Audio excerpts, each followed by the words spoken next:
What is up, guys, and welcome back to the channel. Today we're back with the second video of the Color Power Ranking series.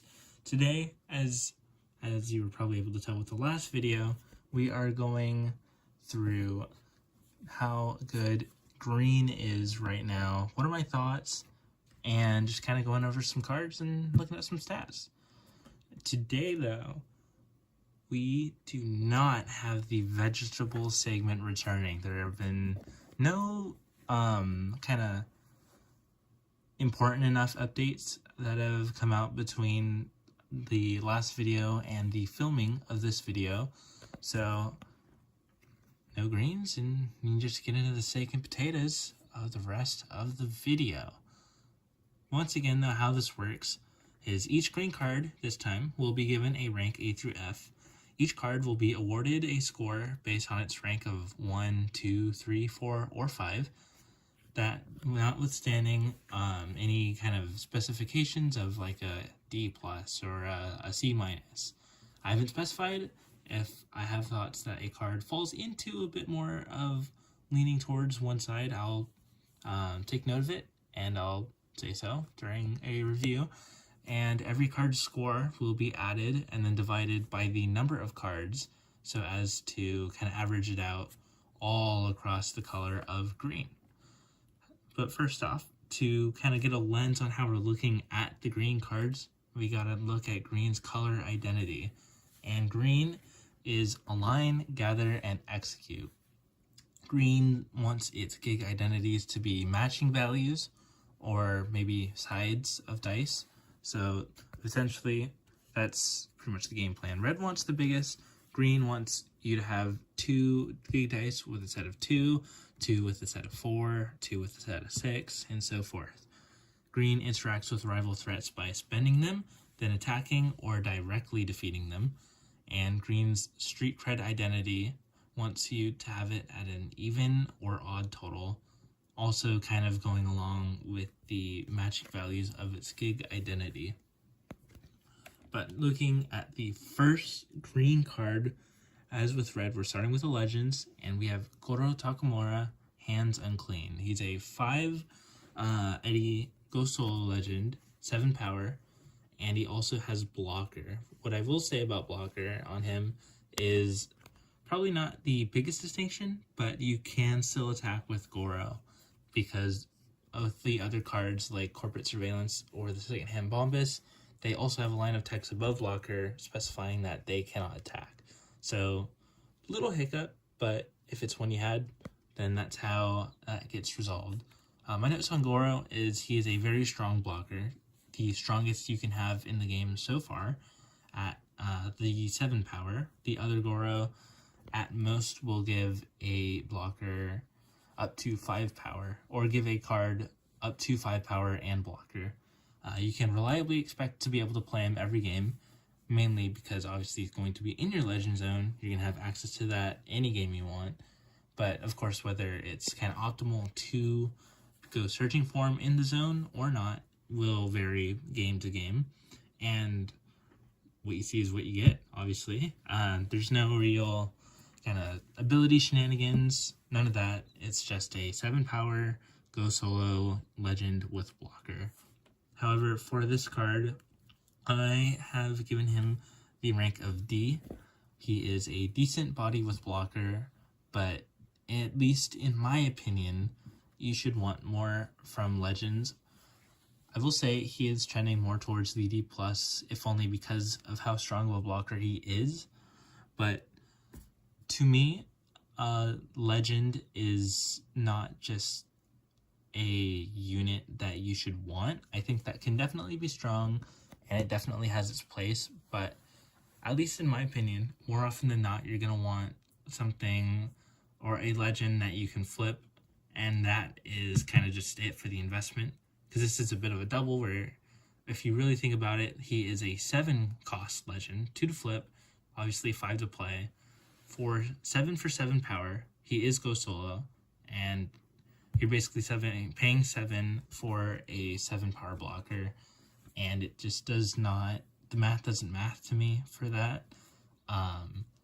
And the legends that I kind of hold more in value are ones that can really pump up your team rather than just having another kind of body sitting in your legend zone waiting to be played on the field. But this next card is in a bit of the opposite direction. Same name though, different sub-specification. It's Goro Takamura, Vengeful Bodyguard. He costs nothing to play because he can't play him because he's not a Go Solo legend. It's just the 2 to flip, 0 power obviously.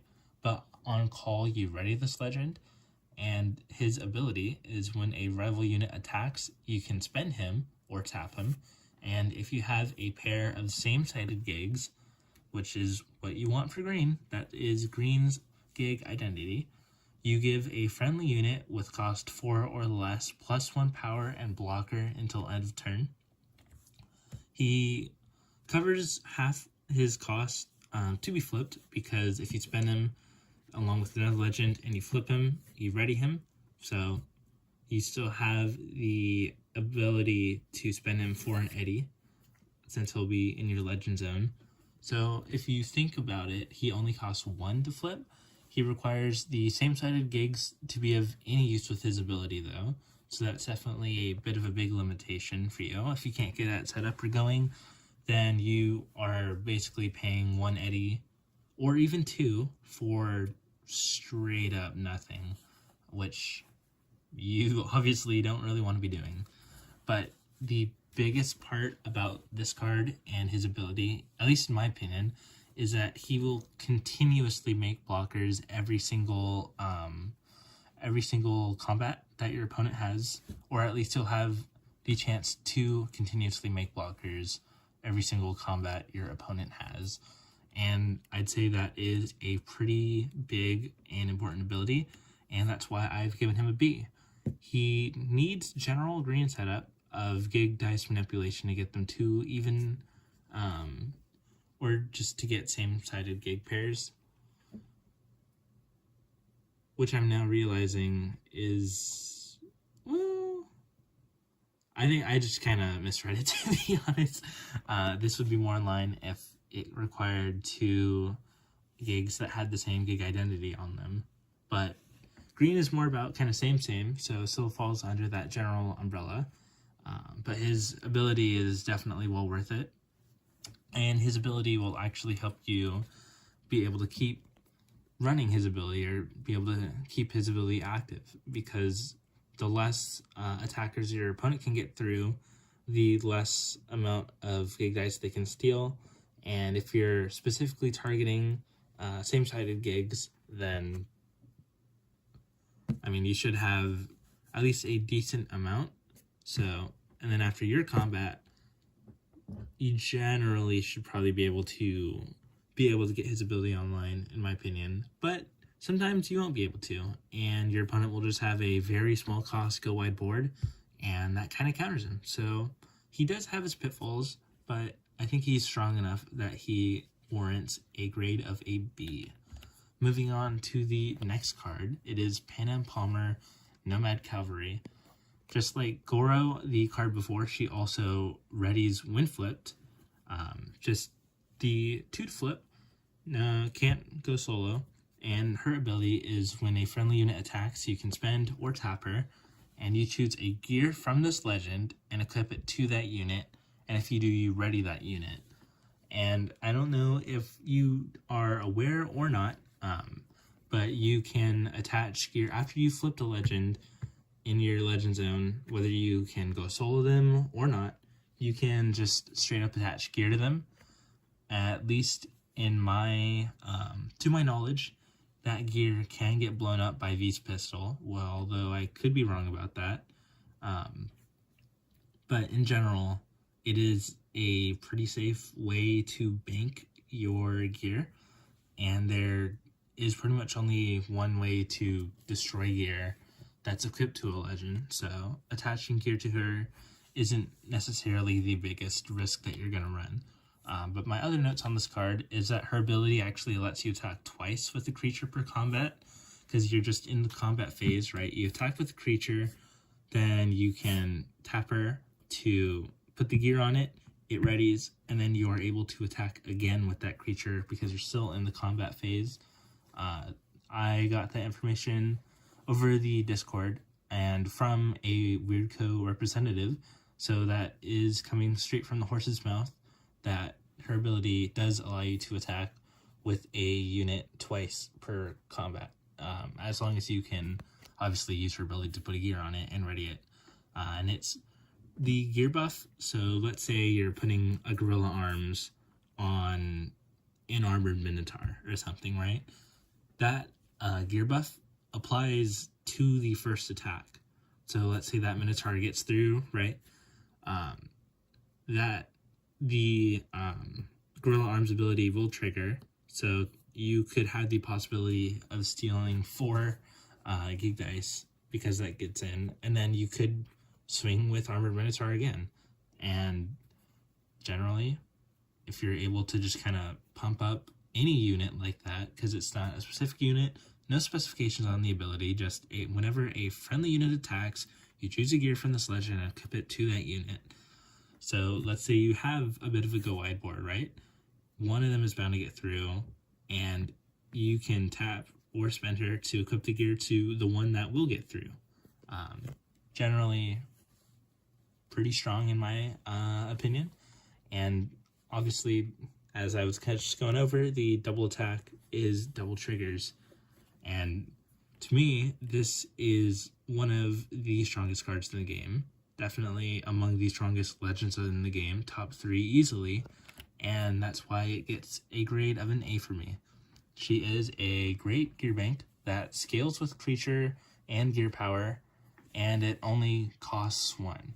So I think this card is good now, and it'll be good later as well, because if there's good creatures that you can kind of mess around to get through, and as more and more powerful gear gets printed, then that generally just kind of rises up along with her, especially thanks to the 0 specifications that this card kind of has around the gear and the units.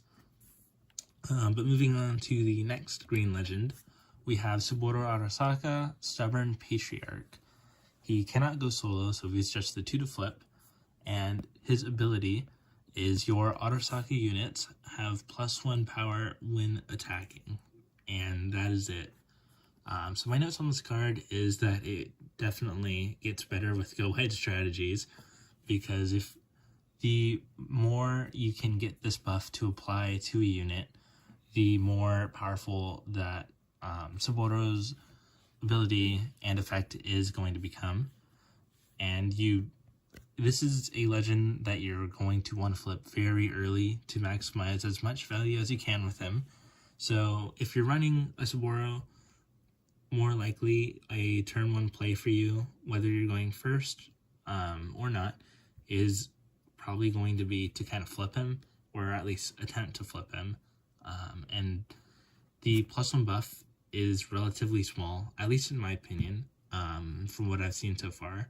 So extracting the max value is a priority, or at least should be when you are playing him, which goes hand in hand with trying to flip him early. But with all that said, I've given him the rank of a D right now, because if you don't focus Arasaka or flip him early, then in my opinion, he is not worth playing.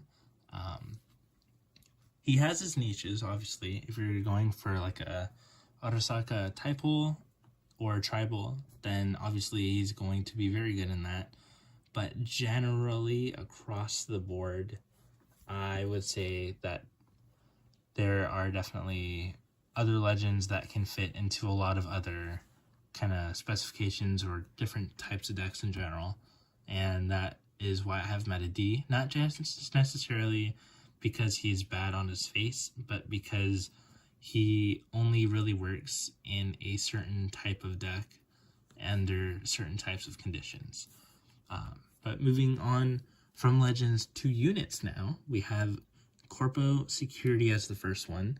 It is a 2-cost, 2-power unit that can attack, but has blocker. My notes on this card is that there are currently very few cards with blocker, and while I know more will come out, I still expect that number to be generally kind of low. It is perfectly normal and average, as we've seen from this and secondhand Bombus, being the same card printed across the two colors, just with a different coat of paint on it. And it is a nice low-cost way to keep one or even more gigs yours, because right now there is no kind of trample feature. So let's say your opponent plays an Atom Smasher very late in the game, and you have one of these in your hand, right? You just play this, and as long as your opponent doesn't remove it or has some way to spend it or just blow it up in general, this two power, 2 cost card can block an Atom Smasher. And yeah, it's just generally blocker is very good, very important right now, this card will get worse as more and more cards with blocker comes out, but I would not mind pulling this from a pack whatsoever, and I would not ask you why you put it in your deck if I'd seen it played on the field. But all that being said, I have given it a C. It is a low cost for a nice one-time use way, or at least likely a one-time use way, to keep gigs longer. Like I said, it's perfectly kind of average and with what we've seen so far, and that's really just it. It's just kind of an average card right now. But I will say this card really kind of depends on the amount of cards that come out when the set comes out with blocker, and also just as more ways of having small kind of unit removal comes out as well, this card will continue to get worse as well. But moving on to a bit of a different card, we have Emergency Atlas. It is a 4-cost unit that has 7 power, and that is just it. This is another one of the kind of copied from another color and fresh coat paint cards, because in blue there is a card called Delawine Cab, which is the exact same thing, just for blue. Like this card, and with the cab, what you see is what you get. No kind of special tricks. There's literally nothing in the text box. It's just its subtypes, its power, its cost, its RAM, and its unit specification, and that is it. It is perfectly normal and average, just like the previous card, and it is a decently powered and costed unit, but nothing more. So, like the previous point, what you see is what you get. And this card will also be getting a C, because quite frankly, it is just average, and sometimes that's fine. But while it is a generally fine unit, it will not have much synergy with your deck other than just being like a good card that you can use to kind of fill out or round out your eddy curve or your slots. But a different card is Goro Takamura, the third one in green revealed so far. Losing His Way is this card's sub-specification. He is a 4-cost unit. He has 5 power base, but that can be boosted with his ability, which is that this unit has +1 power during your turn for each face-up in your legend, or face-up legend, in your legend's area. A little bit of notes on this card is that he is kind of green's version of the mid-game mini-boss creature, like with Jackie being released and it just being a bit of a headshot of the creature. So obviously kind of meant to kind of be similar to the Jackie card, seemingly like a cycle of these types of cards, just like the cycle of Fixer Legends that were just released as the Mystery Legends added to the booster box. Although his buff is only online during your turn, and at best, he is only 1 more power than the Emergency Atlas at the same cost. And again, that is only during your turn. On the opponent's turn, he is just a 4-cost unit with 5 power. And I don't really think that's good. And that's why I've given this card a D grade, because he's barely better than Atlas at one thing, which is attacking, and I'd say he needs Arasaka Typal. So if you're playing like Saburo, could be very nice for this card because it's going to give him the +1 buff when attacking. So this card is just generally going to be a offensive card, only going to use it to attack, never to defend. Will also trigger Yorinobu when you swing with them. But this card just on its face is not that good, and that is why it has been given a D. But the next card is a little bit of a different faction, you know, Arasaka to random nomad group in a car in the desert is just a tiny bit of a difference, you know. This is Riding Nomad. It is a 6-cost unit with 6 power, so just a 1-to-1 ratio there. However, this unit can attack spent rival units the turn it is played. It is 3 RAM as well, and my thoughts on it are that it's a good surprise way to clear out most spent enemy units. I forget the specification on the amount of units it can clear out attacking, but anything that costs like 5 or less, aside from like an Atlas or a Delmine Cab, this card is going to be pretty good at clearing out. Like I said, it will die to the emergency Atlas or a Cab or just stuff like that. It is barely stronger than even a Swordwise Hustle, but it is definitely best when it's buffed up with gear. So a bit of, I don't really know, to be honest. It's a bit of a surprise. That's really just kind of it. You're going to use it to... The reason you're using this card is just to like clear out a carrier dying and you have no other way. Or let's say your opponent put down a Goro, losing his way, swung out at you with it, and kind of isn't expecting the backlash, or just kind of needing to protect the Goro. And that's when this card is going to be at its best. And then past that, it's just going to be a 6-cost, 6-power unit. Although I have given this card a B. It requires some support, but it's a very nice board clear with good power.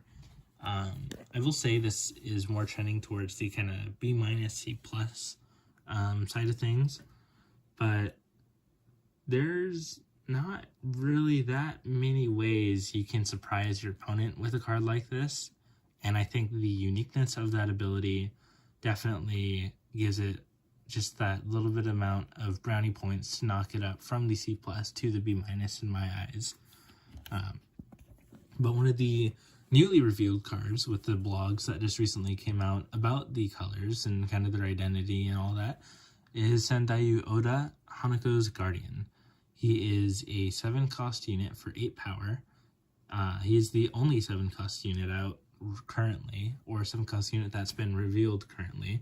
He only has 2 RAM, so you can, as long as you're playing a green legend, you can play him in any deck, and his play ability is whenever you spend a rival unit, his play ability is you can spend a rival unit for each friendly value pair of gigs, which synergizes very nicely with the other green revealed card that we'll get to a couple down the line.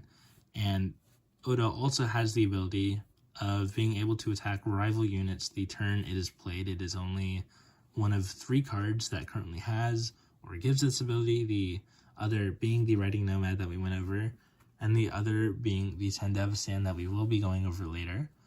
A couple of notes on this card that I have is that he's the almost perfect embodiment of green.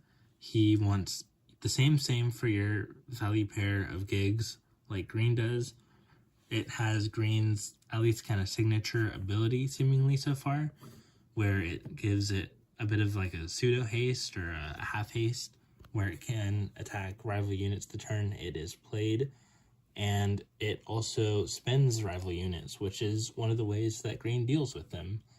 It is a late game big play type of card, obviously with the 7 cost, but I will say about that cost is that it's a bit of transition from late mid game to early late game general kind of area.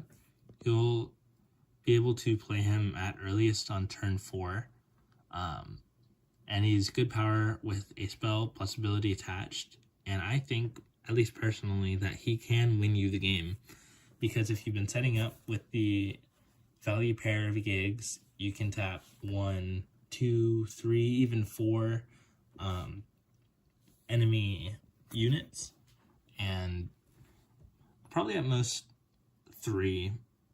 2 is generally going to be the best you'll get out of him. 3 is a bit of like best case scenario, but I'd say 1.5 is going to be the average. So it'll either be 1 or 2 most of the time is what I kind of see it being at. And then obviously he can attack rival units the turn it's played, but to do so they also have to be spent. So while this is tapping them down and possibly removing any blockers that you need to, you can also tap down a kind of pesky attacker, and you can send Oda in to kill them the same way that Riding Nomad can be a bit of a surprise. But for only 1 more cost, he taps the opponent's units down himself, and he has 2 more power. And that is why I've given him an A, because with some dice manipulation, it is more than worth the cost in my eyes. And I think this card is generally going to be played in mainly just green strategies, but it is not bad on its face for just kind of the 7 cost, 8 power pseudo haste. And then the obvious spell ability on it is, like I said in a previous point, it can just win you the game, to be honest. But moving on to gear now, we have Sandevistan. Like I said, this was the other card that gives a unit the pseudo haste type of ability, which with Sandevistan and being able to move faster kind of makes sense. It is a 3 cost gear, costs 4 RAM to input it in your deck. So you're going to be needed playing 2 green legends. It gives your unit plus 3 power, and then like I said on play, this unit can attack spent units this turn. Little notes about it is, yeah, it gives the creatures half haste like I said before. The half haste, at least seemingly, is valued at 2 eddies, and then its play effect is at best a one-time effect, and then otherwise irrelevant. So we're really just kind of playing this for the ability and with the buff to go along with it. But after, obviously, the turn that you play this card, it's just the 3 cost plus 3 power buff, and I've given this a D. I will say it's probably more of a D plus. I wouldn't say C minus, but mainly just D plus area. It is, at least in my eyes, too much cost for a one-time effect and a poorly scaled buff. But I will say that this is one of the cards that I could be wrong on, because at worst you can also just sell this. But yeah, I mean, I guess as the game comes out and the meta develops, we'll see. And I might just look like an absolute fool. But I don't think I will be with this next card. It is a 1 cost card, Peace Offering. It's a program. It only costs 1 RAM to include it in your deck. And it's Brain Dance, so there's a little bit more of those. There's 4 of them now, I think. And then its effect is that you may steal... God, I'm so... Not that. Its effect is that you may set a gig's value to the value of another gig. Then, if you control a value pair, you get to draw 1. And my notes on this card is that it furthers screen's identity, where it wants same, or because it doesn't care about it being your gig that you're adjusting, you could also just mess up an opponent's setup. Let's say you have you rolled a d4, right? Because you're never going to play this card, you rolled a 1. Your opponent is red, they just rolled like their D12 first because they're trying to get to Yorinobu's ability as quick as possible, where he needs the 20 street cred, and they rolled like a 10 or something, and all of a sudden it just gets set back to 1. So it's definitely very versatile, a lot of flexibility and value for just the 1 cost card. Obviously it's a bit of a cantrip where it furthers green's kind of general plan and identity of getting same gigs, but then you'll also draw off that if you just target one of your gigs with another one of your gigs values. And in general, it's very strong. I think it's the strongest, or at least among the strongest programs we've seen so far, and that's why I've given it an A. It is very flexible effect, plus card draw for 1 cost and only 1 RAM. So if, let's say, dual colored legends come out and you just need 1 Pippa Green, you can involve this in the deck in the future. And I think just it's a very strong, flexible card that can and will go in a lot of decks, if not just to be sellable, also just card draw, or just kind of the general gig dice manipulation, if you or your opponent cares about it a lot, is also very good. But moving on to green's other program, it is a 2-cost card named Corporate Surveillance. And this card's effect is that you can spend a rival unit with cost 3 or less. And that is it. So my notes on this is that, at least mainly, I think this will be used to tap down small blockers. It is kind of countered, I guess you would say, by anything that gives blocker. So let's say mandibular upgrades or Goro, because the main reason you're going to be using this is to get an attack through, and if your opponent has other ways to give units with cost 3 or more the blocker upgrade, then this card is just kind of useless against that. But at its worst, like all programs or gears, it is just sellable.